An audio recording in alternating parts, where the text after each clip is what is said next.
Hello, we're coming to you from Veitch this afternoon, and I'm with Sarah Veitch from Wild About Fermenting. Sarah is super knowledgeable on gut health, and she runs a fermenting business called Wild About Fermenting.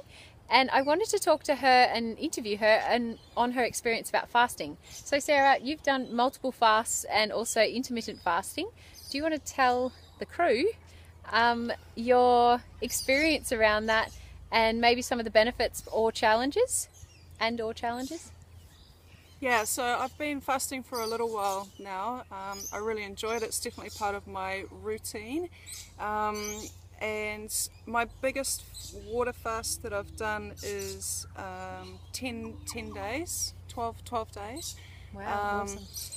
And the benefits that I get from fasting, anywhere from 1 to 3 days upwards, is always just such a different experience, but it's always such a profound experience. And one of the main reasons why I like to fast is to give my body a break. And when I give my body a break, because gut health is such an important part of my life and my knowledge, I really believe that it helps to reset my microbiome, and my bacteria get a break from all the food that I normally put into it, and therefore they get to be able to do their actual true job.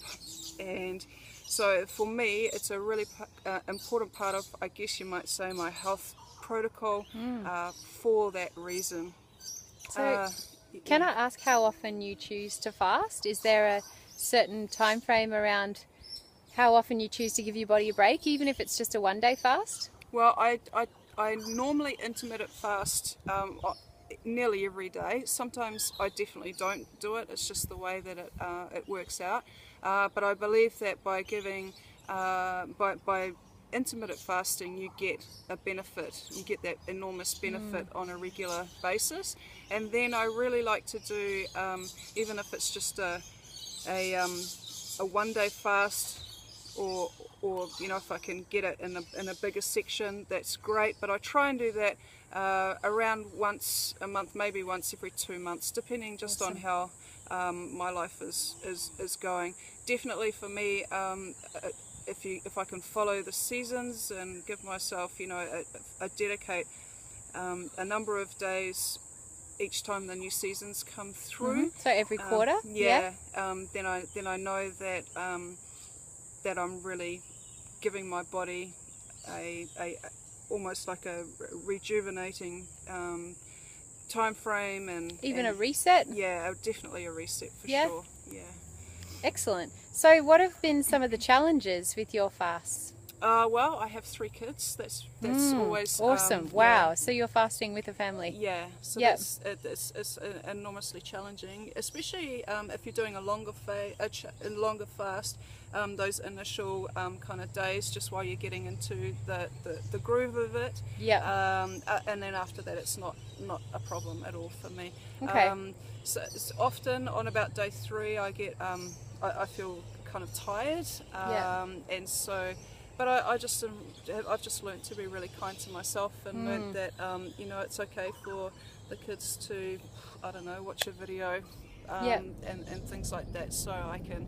So it's just about, for me, it's about being okay with things within the family that maybe wouldn't normally happen on a daily basis. So then I can give what I consider self-love back to myself, so then in turn I can give to them. So yeah, awesome. Can I just highlight, even though you've got 3 kids, you're still doing it? So you mentioned that it was challenging, but you're still doing it regularly.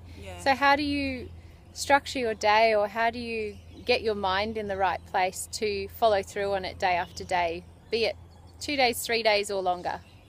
I do it because that's what I do. That's a priority for me. So that's pretty much where it stops for me. So you set a clear intention. Would that be another way of saying it? Yeah, and I've put it at a priority for my own self-love. So that for me, that's what I it's so important that I ensure that it happens. And so the intermittent fasting, nobody even really notices in my family that I do it.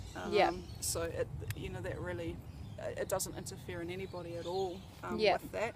And they, we kind of eat like that anyway, so it doesn't really impact the family. Can you explain a little bit about how you do intermittent fasting for those people who may not understand it? Yeah, sure. So for me, I generally stop eating somewhere between 4 and 5. Sometimes it like the latest is 6, and then I don't start eating again until somewhere between 10:30, 12 o'clock, somewhere around there.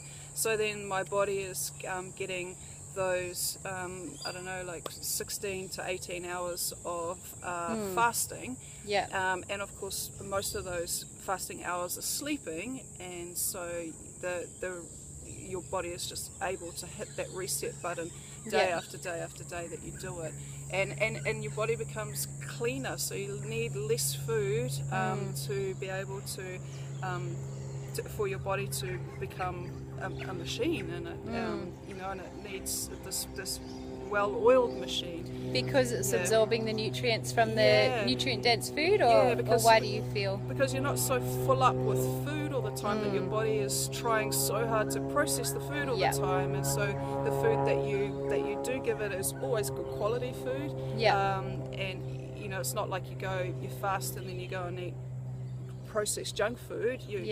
So you're feeding it really good quality food, and then with that just comes this your really clarity of mind. And I love that feeling. So it's that's intermittent fasting. That's kind of how I do it. I guess other people would do it differently, and it really depends on I don't think there's kind of any right or wrong. It's just I agree. The space that you can allow.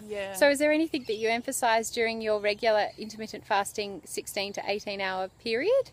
Obviously water's a priority. Do you have any herbal teas, or is there anything that you're doing in that window? I always I do. I have herbal teas, but I always eat like a vital greens, or and sometimes I have like a barley grass, coconut water if I've got it. Nice.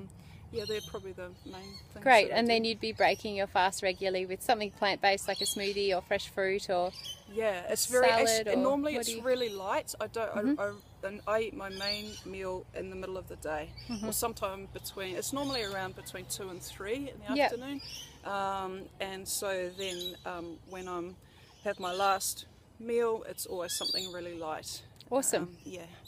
Cool. Well, I'm stoked that we got to find out a little bit more about your fasting journey, Sarah, and reach out if you've got any questions from the video.